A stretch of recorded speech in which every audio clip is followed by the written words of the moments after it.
হাজারো বড় যদি মির্জা ফখরুল ইসলাম, আব্বাস গয়েশ্বর, আমির খসরু, বাবু গয়েশ্বরচন্দ্র রায় সবাই যদি চিৎকার দিয়ে আমাদেরকে বলে যে এখন চুপ করে থাকো, আমরা চুপ করে থাকবো না, কারণ নির্বাচনের জন্য আমরা মাঠে নামবই। যদি সময় মতো নির্বাচন হয়, সময় মতো তো নির্বাচন আপনাকে দিতেই হবে। আর কত সময় কাটবেন? কালকে পত্রিকা দেখলাম 90,000 কোটি টাকা এই কয়েক মাসে আবার নাকি লুট হয়েছে। কারা ভাইলেন ভাগ বাটোয়ারা? এখন তো হাসিনা নাই। কোন হাসিনার প্রেতাত্মা আছে? সেই প্রেতাত্মাগুলোর বাইর করার জন্য প্রত্যেক দিন আমরা বলে যাচ্ছি। আব্দুল হামিদ চলে গেছে কি তদন্ত কমিটি, কিশোরগঞ্জের কি এসপি, ওই এসপি, ওই ইমিগ্রেশন, কি চাকরি নট, কি সাম্য মরে গেছে, কি পেন্সিলের খানা কয়েকজনকে ধরে নিয়ে আসে। আসল লোকগুলাকে গ্রেপ্তার কেন করেন না? কার মাধ্যমে আব্দুল হামিদ পালাইছে সবে আপনারা জানেন। বাইর করে নামটা প্রকাশ করে দেন, তদন্ত করবেন। তারপর কি তদন্ত করলে কি আব্দুল হামিদ আসবে? আনতে পারবেন? হাসিনা আনতে পারবেন? স্বরাষ্ট্রমন্ত্রী আনতে পারবেন? আপনি যারা পালিয়ে গেছে তাদের আনতে পারবেন? আনেন নাই। সবু একটা সুন্দর কথা বলেছে, আমার খুব পছন্দ হয়েছে। 9 মাস এগুলো বিচার হচ্ছে হচ্ছে হচ্ছে। আরে বিচার করে 30 দিনে কি আসিয়া হত্যা মামলা রায় হয়েছে না? দর্শন মামলার এটা প্রমাণ 30 দিনে। শিশু নির্যাতন, এত অভিযোগ তার বিরুদ্ধে, এত প্রমাণ বাংলাদেশে।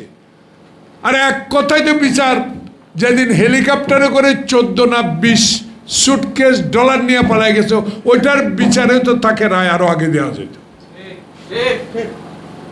তাই আমরা আপনার সমালোচনা আমরা করতে চাই না, কিন্তু সমালোচনা যখন শুরু হয়ে যাবে মুখ বন্ধ করা যাবে না।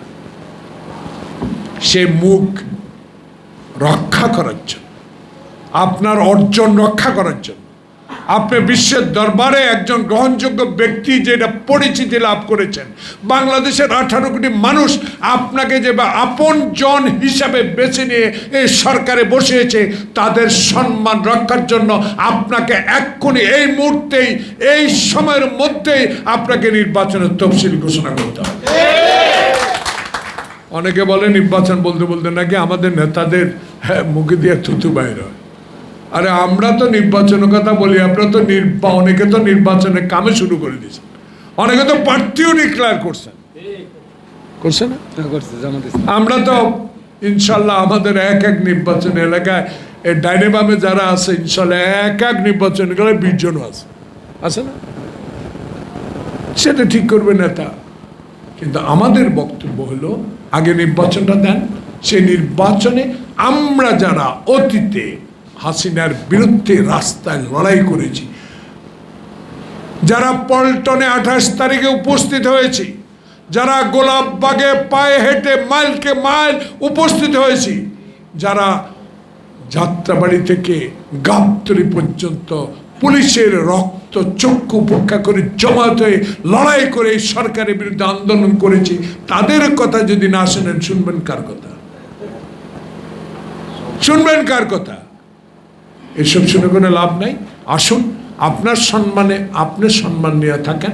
আমরাও যেন তারেক রহমানের সেই বলেছে, আমি সরকার গঠন করার জন্য নয়, ক্ষমতায় যাওয়ার জন্য নয়, আমি বাংলাদেশে মৃত ব্যক্তির ভোট বন্ধ করে একটি সুষ্ঠু নির্বাচনের মধ্যে দিয়ে জনগণের রায়ে যেই দল ক্ষমতা আসবে তাকে আমি সমর্থন করব।